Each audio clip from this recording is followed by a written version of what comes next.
Për episodet e plota të Milori Podcast, subscribe në kanalin tim në YouTube Mirela Milori. Në atë moment që të thanë, ti je infektuar, doa të ditë si ishte ai moment për ty?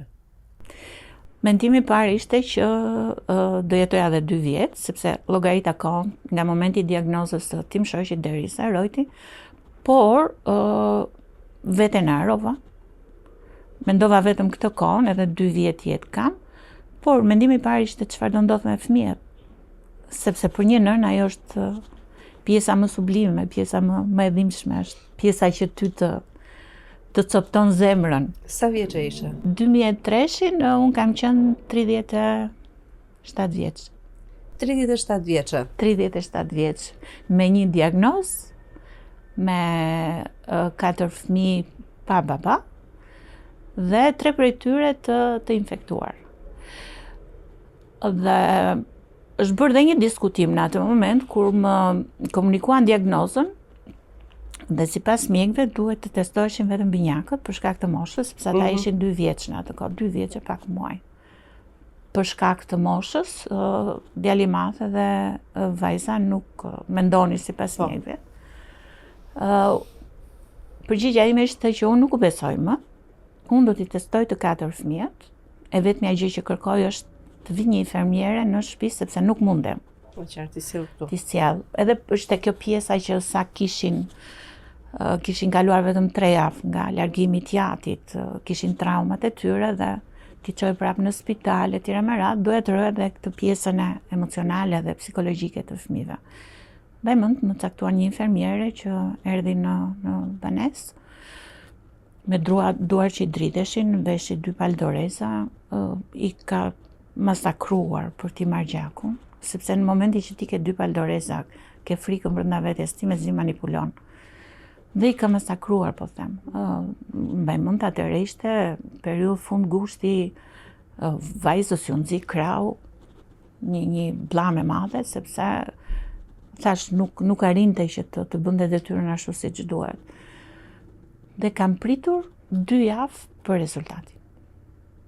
Dhe rezultati cili ishte? Dhe në 2 javë, me plot gojën e them që unë asnjë ditë, asnjë natë nuk jam shtrirë në krevat që të fle. Isha somnambul. Dhe kaloja gjithë natën, i shikoja që flinin, u dëgjoja frymarrjen dhe ishte dialogu i brendshëm. Është infektuar, s'është infektuar. E ka virusin, se ka virusin. Dhe ky ishte dialog me veten time. Por nuk ndjeja, emocionalisht nuk ndjeja asgjë, fizikisht nuk ndjeja asgjë. Dhe mbas 2 javësh, më kanë marrë doktorisht në telefon dhe ka thënë për një takim të nesërme. Pse qëndroi 2 javë, do thuash nga konfirmim, sepse askush nuk e merrte përsipër të më thoshte rezultatin e testit. Gjithsesi, për binjakët isha përgatitur sepse shikoja dhe ecurinë atyre. Ata ishin vegjël dhe shikoja gjithë situatën klinike që nga momenti që lindën, çfarë kishin kaluar. Kurse për vajzën dhe djalin e madh, isha në dyshime, sepse tash nuk mund t'i besoja më fjalës së atyre, por kur më kanë thënë për djalin e madh ishte më gjetën të papërgatitur dhe sikur më ngulën një thik në zemër, ishte shumë e dhimbshme për mua. Sepse asnjëherë nuk ishte qenë i smur, shumë i shëndetshëm kur lindi, me një ecuri klinike shumë të mirë, pra nuk është se kam vuajtur me të. Dhe përgjigja tjetër ishte që ne nuk mund të ofrojmë asnjë gjë, mundohu që të largohesh nga Shqipëria, sepse po ndenje këtu nuk të ofrojmë asgjë, me përjashtim të një krevati në momentin në stadin terminal në spital. Kështu që kjo ishte situata me të cilën unë u përballa në atë fillim shtatorit të vitit 2003. Pra një tragjedi familjar, mua më iku njeriu i zemrës, me një diagnozë që e mora vesh mbasi ai ndrojet, dhe pastaj diagnoza ime dhe e fëmijëve dhe në një kohë shumë të shkurtër. Pra 37 vjeç, me 4 fëmijë, 3 nga të cilët me virusin. Po. Ti gjithashtu me virus.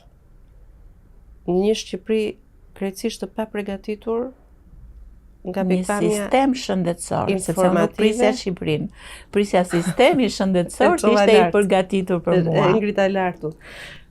me një sistem shëndetësor që të tha Ktheu në shtëpi dhe vdis. Si? Ktheu në shtëpi dhe vdis, se ne nuk të ndihmojmë dot.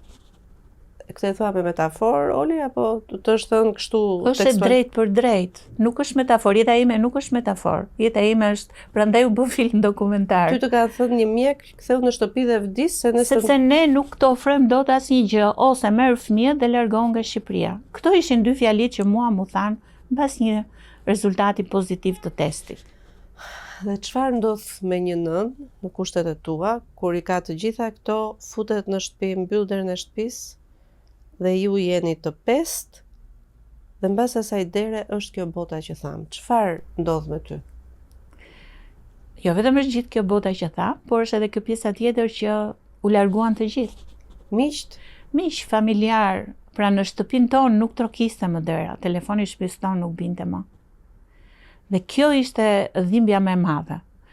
Sepse çdo njeri ka ulje dhe ngritje në jetë, ka probleme që duhet i përballoj, ka situata, qoftë klinike, qoftë situata të tjera.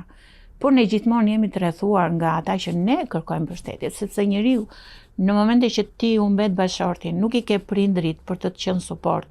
Kush ngelet, motra, vllai apo njerëzit e afërm që i ke pasur? Dhe kaq të afërt nuk të merrnin telefon, nuk të erdhën? Absolutisht. Pra dera ime u mbyll për të gjithë. As motra vëllezër? Absolutisht asnjë. Të tut, jo të burrit. Të bashortit u nuk i kisha këtu, por merrnin telefon, kurse nga familja ime të gjithë u larguan. Dhe kjo ishte një është ajo të thuash, jo vetëm që je vetëm në këtë lloj situate që të duhet shumë për ta përballuar nga ana komplekse. Situatë klinike, emocionale, financiare, në logjistike, në të gjitha, sepse ishe në një moment kur ishte vërtet ajo thot populli paça ti, se këtë të bën bashorti ku largohet. Dhe në atë lloj situate mua kjo më lëndoi. Dhe kjo është ajo që un kam thënë të gjithë motrave dhe vëllezërve të mi. Tu bie një problematikë shumë e vogël, ose ime se nuk e përballoni dot, një gjë shumë e vogël, por ti jeni të vetëm për ta përballuar. Dhe aty do ta kuptoni se çfarë dëmi më keni shkaktuar. Sepse kisha nevojë që dikush të merrte ndarkë në telefon dhe të pyeste, jeni të gjithë sot? Vetëm kaq do më mjaftonte. Nuk u kërkova asnjë gjë tjetër. Dhe kjo kur nuk të vjen nga ai që ti e ke njeriu më të afërm, unë nuk mund ta prisja nga të tjerët që fundit janë thjesht spektator të shikojnë një ecuri se si do shkoj, pra do vazhdoj kjo në të njëjtën ecuri si bashkëshorti, se ky ishte një film me metrazh të gjatë i shtrirë në kohë që zhvilloi në Si ja dole, si more frenat e jetës tënde në dorë. Se nga emocioni po na ikën zëri. Shumë emocionale është historia jote. Unë ti hyn tek ato raste që je një histori e gjallë që flet.